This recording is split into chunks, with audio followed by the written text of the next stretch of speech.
Welcome to the Illinois Perinatal Quality Collaborative Labor Management Support e-modules.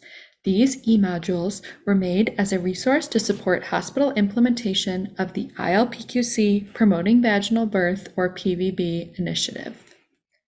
The aim of the PVB initiative is for 70% of Illinois hospitals to be at or below the Healthy People 2030 goal of 23.6% cesarean delivery rate among NTSV, or nulliparous term singleton and vertex births, by December 31st, 2022.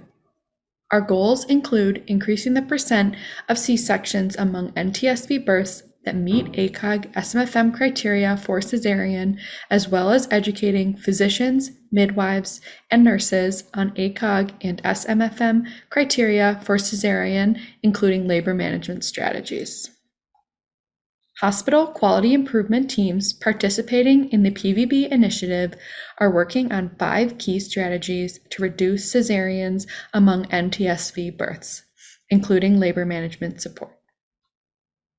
ILPQC partnered with Jessica Brumley, the co-creator of the Florida Perinatal Quality Collaborative, or FPQC, labor support workshops, completed by over 400 nurses and providers in Florida as part of FPQC's Promoting Primary Vaginal Deliveries, or PROVIDE initiative. Jessica is Director of Midwifery at the University of South Florida Department of Obstetrics and Gynecology, where she leads a team of 14 midwives and advanced practice nurses.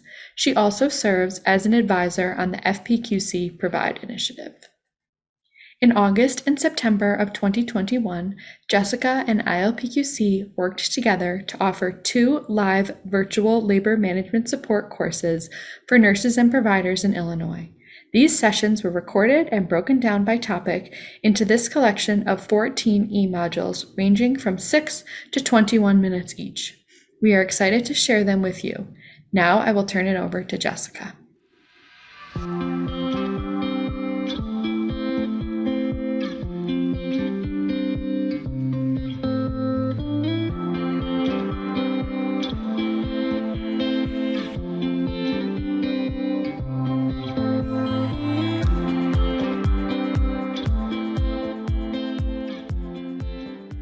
Welcome, and thank you for being here with me today.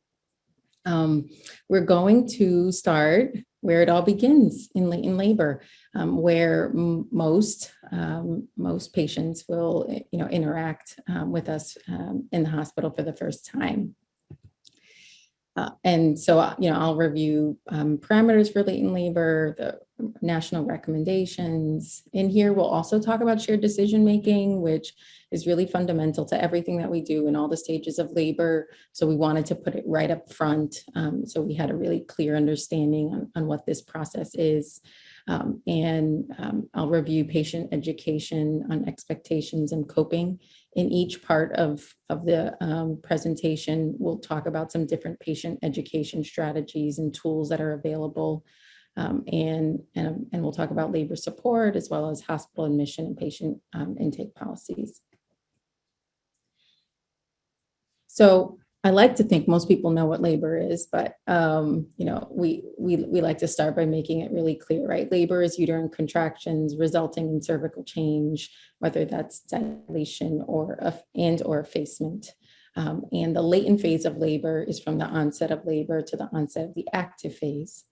And the active phase of labor is that accelerated cervical dilation, which typically begins at around 6 centimeters. And anyone who's been doing this as long as I have knows that 6 centimeters is not always been the standard. And we even had buttons made that we would share at all of our workshops, and it said 6 is the new 4. And so in 2002, Zhang and colleagues found that 50% of women who entered active labor were 4 centimeters, 75% at 5 centimeters, and 100% of women who were 6 centimeters were actually in active labor. So 4 really was when we were admitting people before to labor and delivery, but using this current evidence, We now know that only half of the people that we admitted at 4 centimeters were actually in active labor. This probably surprises no one, since so many women admitted at 4 centimeters would need some kind of intervention at their next exam because of no cervical change, whether it was rupture of membranes or Pitocin. So really, cervical dilation of 6 centimeters should be considered the threshold for the active phase of labor for most people. And before 6 centimeters, the standards of active phase progress should not be applied. And this is important because diagnosing active labor too soon can increase the risk of interventions that are not necessary. But we do also recognize that if we wait too long, then we may have this missed opportunity for our patients to either just have a comfortable adjustment to their birth environment, or an opportunity to receive epidural anesthesia that they want. And so you can also consider this other definition of active labor, which is 3 or more painful contractions in 10 minutes and more than 75% effaced, and 4 or 5 centimeters immediately preceded by more than 1 centimeter of cervical change in less than 2 hours. So if she comes in, or you have some baseline information, that she was 2 centimeters and she's now 4 centimeters, and she's 80% effaced, and she's contracting painfully every 2 minutes, then you don't necessarily have to wait to 6 centimeters, right? You have good evidence to suggest that she really is in active labor.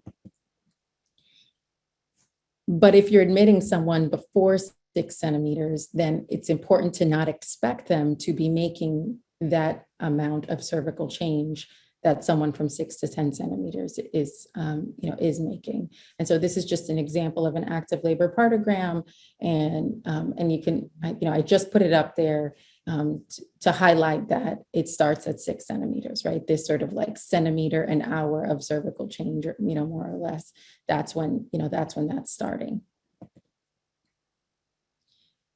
And next, I just wanted, to review with everyone the ACOG and SMFM obstetric care consensus on the safe prevention of the primary cesarean delivery, because this is the document that we return to over and over again when we're looking at those definitions for the arrest of labor in the first stage or second stage or failed induction. It's really coming from this document. So I think, it's important for our entire team to know where these standards are coming from. And here again, you can see that the definition of arrest of labor in the first stage, that definition starts with spontaneous labor more than or equal to 6 centimeters of dilation. And so I am sure that at some point in your careers, you've seen somebody who was 3 or 4 centimeters who had a cesarean section for arrest of labor. And instead, what that actually is a failed induction, right? Because she was never in active labor, and the criteria for a failed induction is very different than that for an arrest of labor in the first stage. And this next document that I wanted to share is the ACOG committee opinion on approaches to limit intervention during labor and birth. And this was published in 2017. And it felt like a really big deal to me when this was published as a midwife, to see the professional organization for my physician colleagues come out with a statement that talked about all the things that we shouldn't be doing. I thought was really powerful, and it's been a powerful tool to be able to use to teach and to share and to highlight. And they acknowledge that there were many common obstetric practices that are of limited or uncertain benefit for low-risk women in spontaneous labor. So in latent labor, when an individual presents to the hospital, we have a few different options in that moment, right? They have the opportunity to go home, they can stay and be reevaluated, or they can stay and be admitted. And none is necessarily completely right or completely wrong. What's important instead is that we use this process of shared decision making in order to come to a decision together. And so I just wanted to take this opportunity to highlight, what is shared decision making? I think we hear a lot about this, but what are exactly the steps, and what is a way that we can implement this? So shared decision making is really a key element of patient-centered care, and it's a series of steps to have patient and provider agree on a plan of care. And it recognizes that in many circumstances, there's no one right decision. But this is different than informed consent, right? This isn't like, they're not signing a consent form. This is different from that process. And we use shared decision-making in order to support the autonomy of the individual, to build good relationships, and this process respects both individual competence and the interdependence on others, right? So it's really an active process that results in the benefit of both the providers and the patients. We know that it benefits the patients in that it improves their experience of the care, and it can also help them to be able to be more adherent to our recommendations. It also benefits our organizations because it can improve the quality of care delivered and patient satisfaction. And we know these, besides just being right, are markers that our organizations are being sort of judged on, and that reimbursement is moving towards. But I acknowledge that there are some barriers to shared decision making. So some providers may say that this takes too much time. I know what's best for my patient, or the patients come to me because of my experience and expertise. And some providers, may have their own biases. And then patients may also have some barriers as well. They may feel like they just trust one individual provider. They may have had some negative experiences in the healthcare system before, maybe totally unrelated to pregnancy. There are some patients who don't feel empowered to participate in care, that doesn't feel like the cultural norm or an expectation.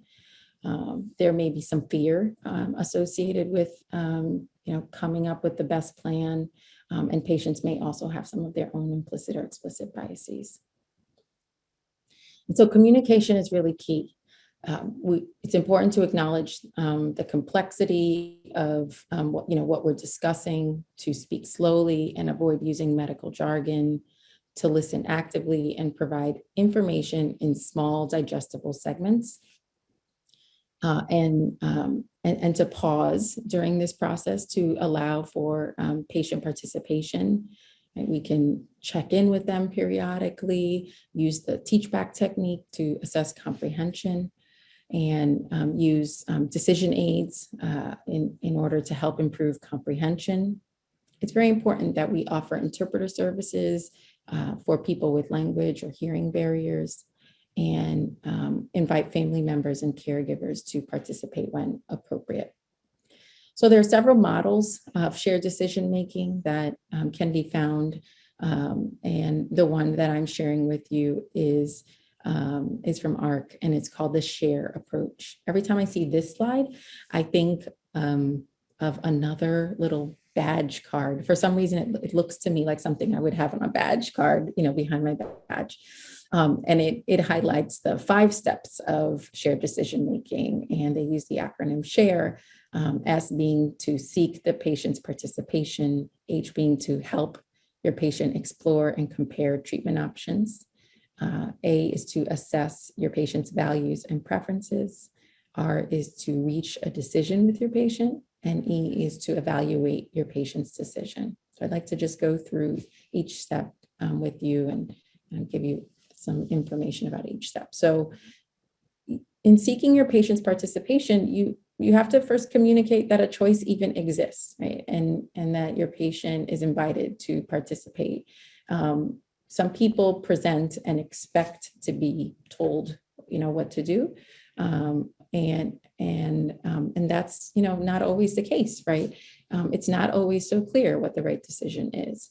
And so that's the first step is letting us know. And in doing that, you can summarize the information and then communicate with that patient that they have more than one option at this time.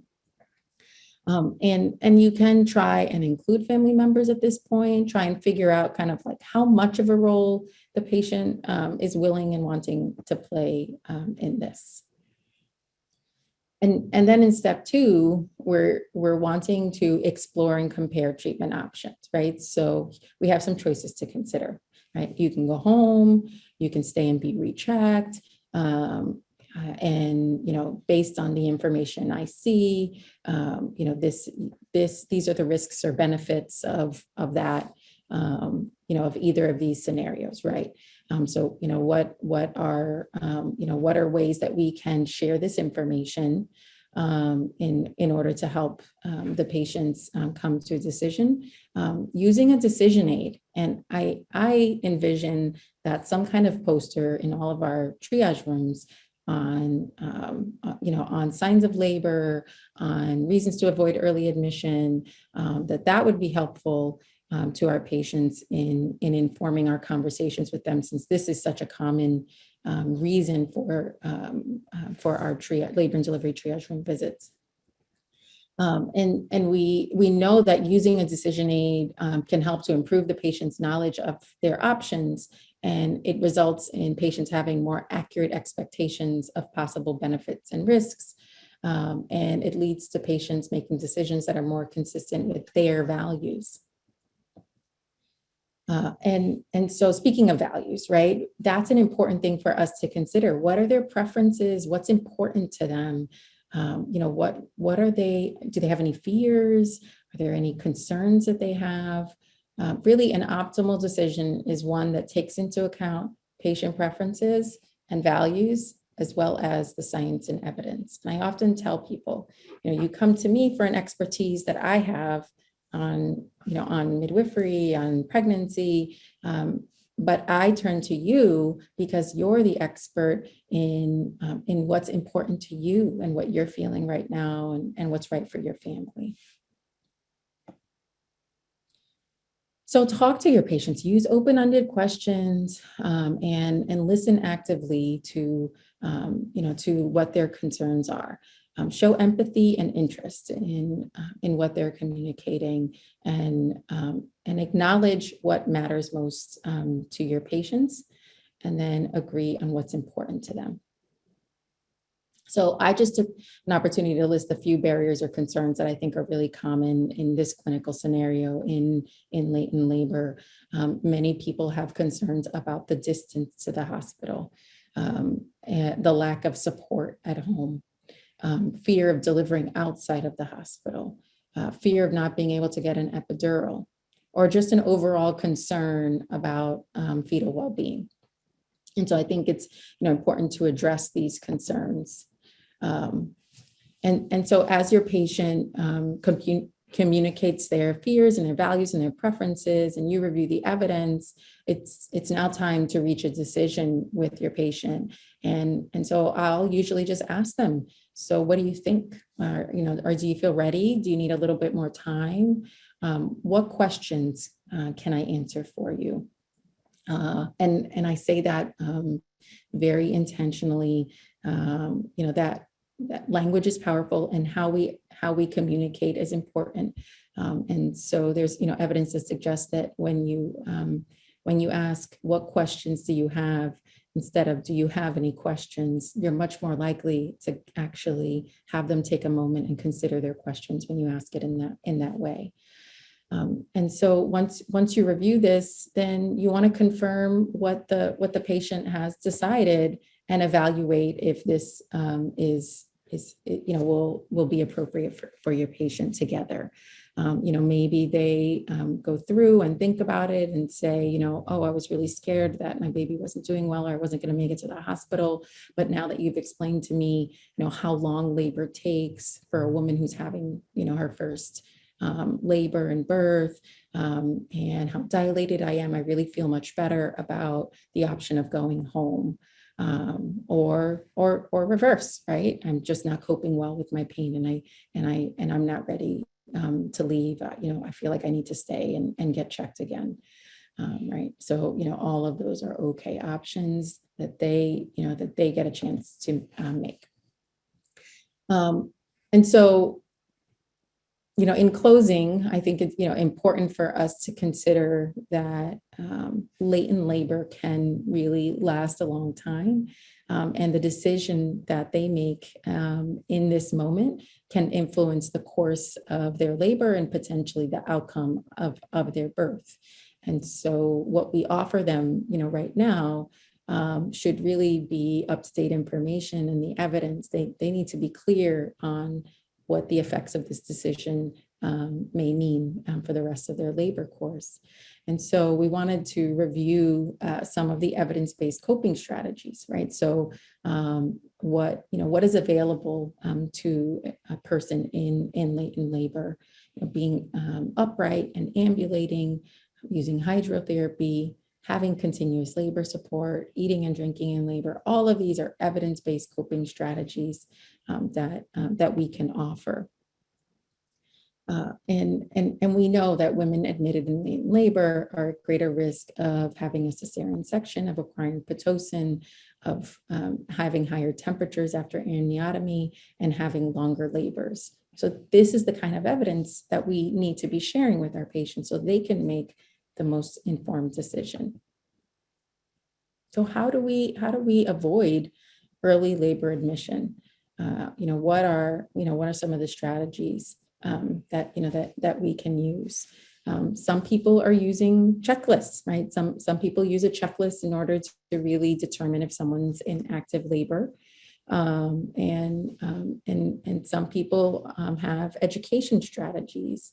The physiologic onset of labor is critical to success of labor, and it introduces moms and babies to their own hormonal pathways that can help to facilitate labor. And we'll talk more about that a little bit later. One of the things that we worked on at our institution pre-COVID, now, obviously everything's changed, but it was an early labor walking path.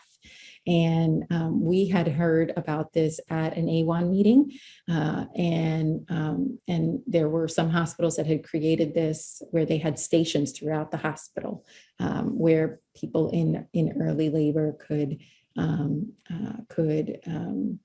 sort of check in. There might be a little exercise that they can do, a sign, something they could follow, in that moment, and encourage them to be off the unit and really upright and moving around.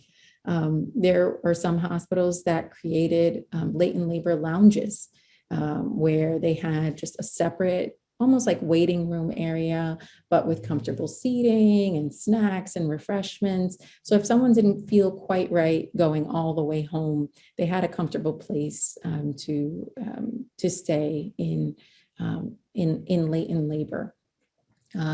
You might consider having, a policy on therapeutic rest, whether that's staying in triage for therapeutic rest or sending patients home with some kind of therapeutic rest. But there's evidence that suggests that 50% of women who are offered therapeutic rest wake up in active labor. And so this is a nice strategy for our patients in latent labor.